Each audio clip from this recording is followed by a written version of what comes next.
आज हम बात करेंगे एक ऐसे मुद्दे की जो पूरी दुनिया का ध्यान खींच रहा है। 15 अगस्त 2025 को अमेरिका के अलास्का में रूस के राष्ट्रपति व्लादिमीर पुतिन और अमेरिका के राष्ट्रपति डोनाल्ड ट्रंप के बीच मुलाकात होने वाली है। ये मीटिंग रूस यूक्रेन युद्ध को खत्म करने या इसके भविष्य को तय करने का एक अहम मौका हो सकती है। इस मुलाकात में क्या होगा, क्या शांति की राह निकलेगी या ये तनाव और बढ़ेगा, ये इसी मुद्दे पर आज हम बात करेंगे। पहले ये समझते हैं कि रूस और यूक्रेन का मसला क्या है। ये युद्ध 2022 से चल रहा है, यानी करीब 1270 दिन हो चुके हैं इस जंग को। रूस ने यूक्रेन के कई इलाकों पर कब्जा कर लिया है। Institute for the study of war की 8 अगस्त 2025 की रिपोर्ट के मुताबिक रूस ने यूक्रेन के लगभग 1,14,500 वर्ग किलोमीटर इलाके पर नियंत्रण कर लिया है। कुछ दावों में ये आंकड़ा 1,61,000 वर्ग किलोमीटर तक बताया जा रहा है। ये कितना बड़ा क्षेत्र है?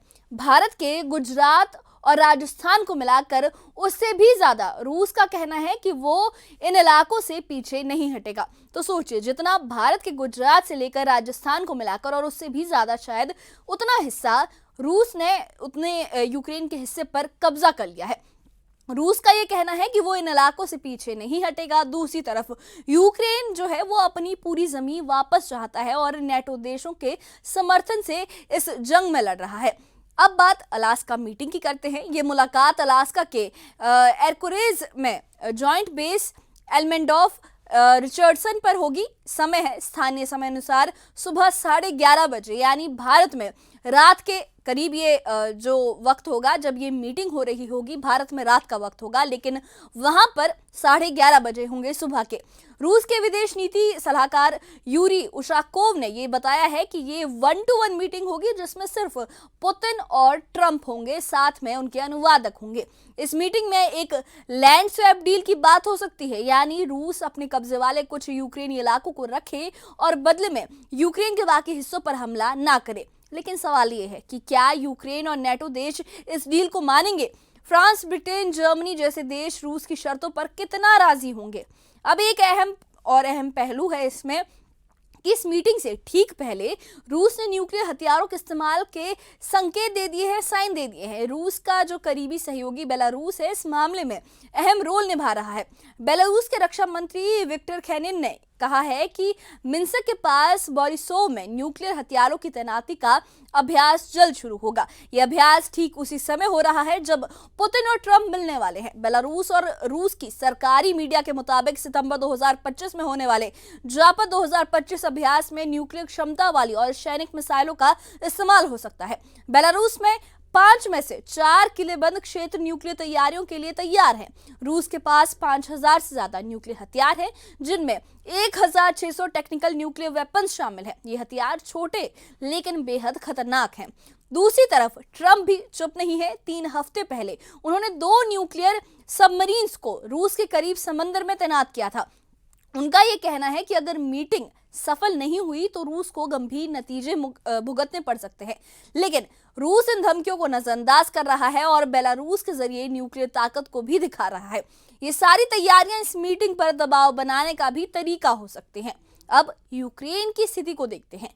रूस ने पिछले 24 घंटों में डोनेट्स इलाके में जतिशोक और जापोविदने जैसे गांवों पर कब्जा किया है। आईएसडब्ल्यू की रिपोर्ट के मुताबिक रूस ने खार्किव, लुहांस्क, डोनेट्स्क, जापोरिजिया और खेरसान जैसे इलाकों में 1000 किलोमीटर लंबी सीमा पर नियंत्रण बढ़ाया है। जापोरिजिया और खेरसान के 3/4 हिस्से रूस के पास हैं। खार्किव और सूमी में 400 वर्ग किलोमीटर और निप्रोपेट्रोस में एक छोटा क्षेत्र रूस के कब्जे में है।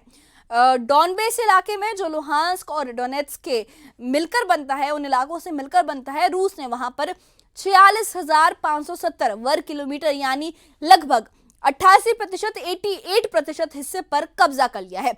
यूक्रेन के पास सिर्फ 6,600 वर्ग किलोमीटर ही बचा है अब, और रूस उस हिस्से पर भी वहां पर भी तेजी से बढ़ रहा है। अगर डील हुई तो यूक्रेन को लुहांस्क और डोनेट्स्क के कुछ हिस्सों से भी अपनी सेना हटानी पड़ सकती है। रूस की न्यूक्लियर ताकत की बात करें तो ये हाल ही में पुतिन ने एक नई बोरी क्लास न्यूक्लियर सबमरीन कन्याज पोजस्क्री लॉन्च की है और ये रूस के उत्तर पश्चिमी आर्कजेंस्क क्षेत्र में बनी हुई है और इस सबमरीन में 16 बुलावा मिसाइलें हैं जो इंटर कॉन्टिनेंटल है और न्यूक्लियर वॉरहेड्स ले जा सकती हैं। पुतिन ने कहा है कि सबमरीन रूस की नौसेना को दशकों तक मजबूत रखेगी।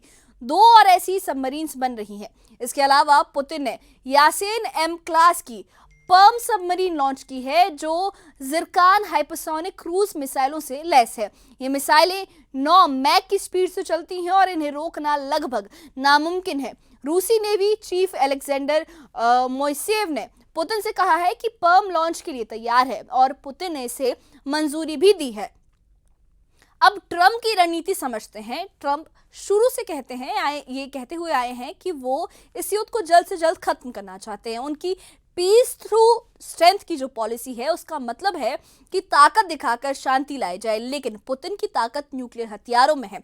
जुलाई में ट्रंप और रूस के पूर्व राष्ट्रपति दिमित्री मेदवेदेव के बीच तीखी बहस हुई थी, जहां ट्रंप ने कहा कि रूस खतरनाक इलाके में जा रहा है और ट्रंप चाहते हैं कि जेलेंस्की रूस के साथ डील करे, लेकिन जेलेंस्की का कहना है कि वो अपनी जमीन नहीं छोड़ेंगे।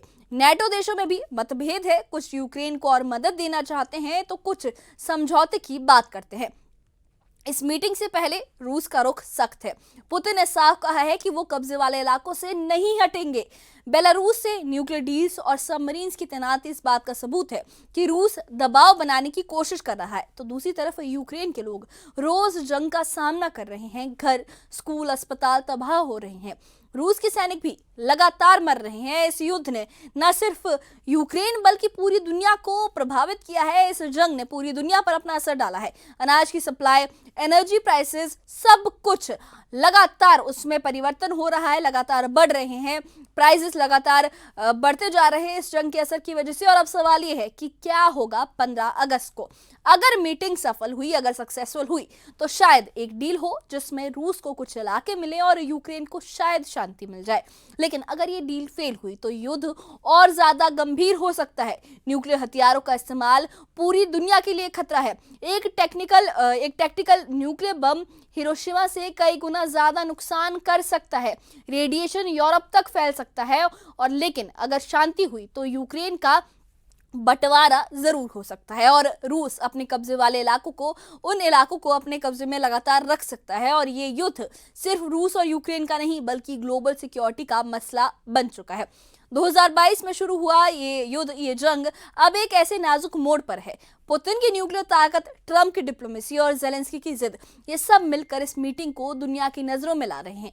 क्या शांति होगी या तनाव बढ़ेगा, ये तो कल पता चलेगा। लेकिन इतना तय है कि इस मीटिंग का असर पूरी दुनिया पर पड़ेगा। आपको क्या लगता है, क्या ट्रंप और पुतिन कोई डील कर पाएंगे?